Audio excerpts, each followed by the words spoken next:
Okay, good afternoon. It is a bright, sunny afternoon, a little chilly, but workers are working on a Saturday, and that's one of the reasons this project is coming along as quickly as it is. I'd like to acknowledge our guests here. First, Alan Steele, who's the president and CEO of the Jacob Javits Convention Center, who's been doing a marvelous job overseeing this project. Mario Salento, who's president of the New York State AFL-CIO, representing all the women and men who are working on this project and will be working thanks to this project. We have Eric Gertler, who's the president and CEO of Empire State Development Corporation, which is the state's main development arm. And we have representatives from Turner Construction, Lend Lease, and Lyra Cummings, who are actually building the project and are getting it done in record time. We're on time and we're on budget, which are the two favorite expressions that I love to hear.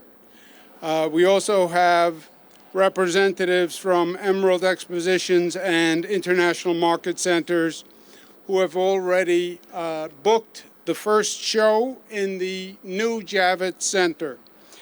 What you see with the Javits is a component of what we are doing. We're building a new New York. It's going one piece at a time, but all the pieces are connected. New LaGuardia Airport with an air train that takes you right into the city. New John F. Kennedy Airport.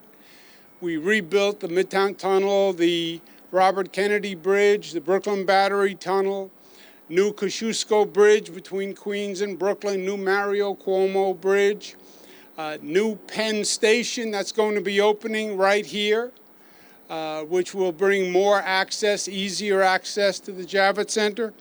And then we have the Javits Center itself, which opened in 1986, and it was a marvel when it opened, about 2 million square feet, and it was a national leader.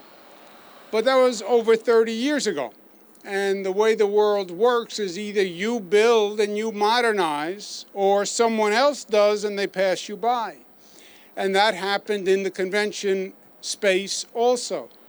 And the convention center is a major economic engine for all of downstate New York. You bring in thousands of people through this convention center.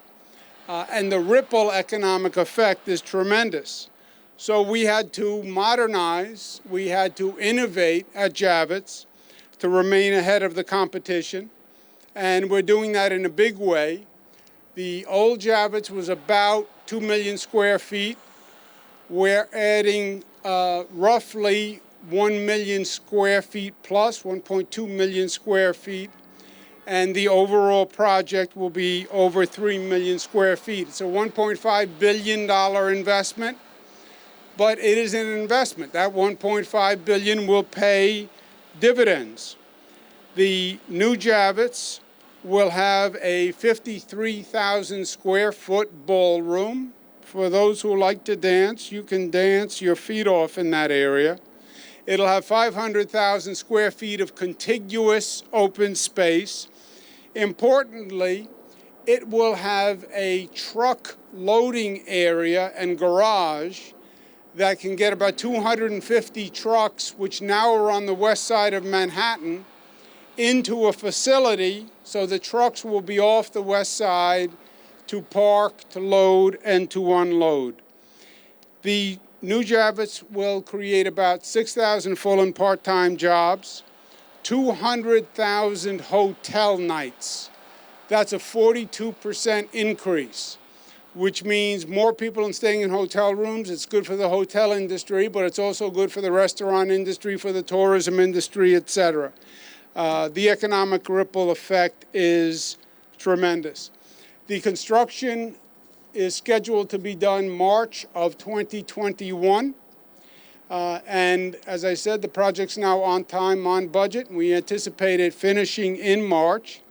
And we're so confident that we already booked the first show for the new Javits in May of 2021, the International Contemporary Furniture and Lighting exposition, which will bring in roughly 40,000 people to come in to bring that show.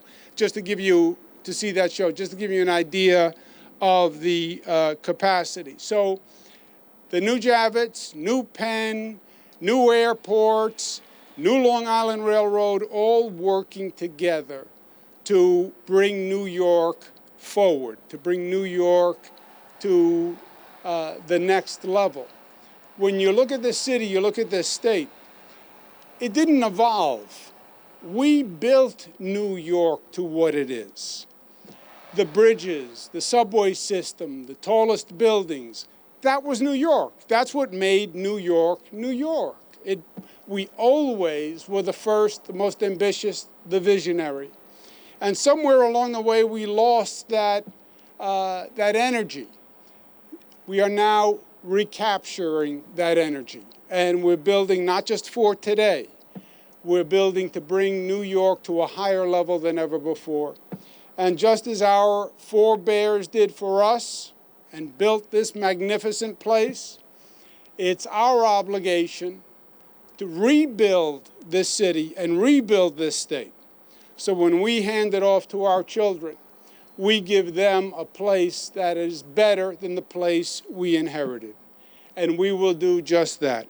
With that, let me turn it over to Mario Salento, who's head of the AFL-CIO.